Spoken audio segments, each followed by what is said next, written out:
In today's Your Healthy Family, we're talking about the passage of Colorado House Bill 1094 in the legislature this past year. It hasn't got a lot of press, but certainly you need to know how it helps children across our state who are in mental health crisis.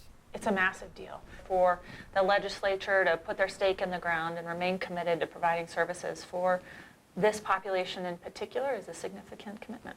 Heidi Baskfield is the Vice President of Population, Health and Advocacy with Children's Hospital Colorado and says Children's made pushing the passage of 1094 a big priority. So had the Child Mental Health Treatment Act not been passed, what would have happened is that if a family had a child with complicated mental health needs and they are recipients of commercial insurance, in order for them to get access to care in places like a residential treatment center, they would literally have had to surrender custody of their child to the state, and that child would have to become a ward of the state in order to access the payment to cover those kinds of services. In Colorado, the program originally started 20 years ago to allow parents to keep custody of kids in mental health crisis and opens the door to many services and providers these children need. What House Bill 1094 does for these families is it opens up a pathway for those who haven't been able to access those services to get them from those who provide that kind of care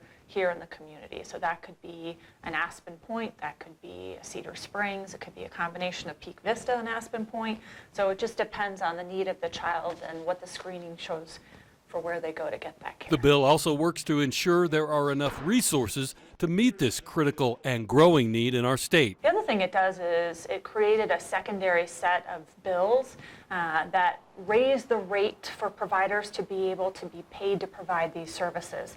So one of our challenges in the system currently is that's all fine and well that we make the service available to the family, but if we're not incenting providers to provide the therapy and the treatment, it's not going to do us as much good. The Children's Mental Health Treatment Act is really meant to serve your most complicated kids. And so when it was originally passed in '99, we're talking about 25, 26 kids a year, and now we're serving upwards of 99 and 100.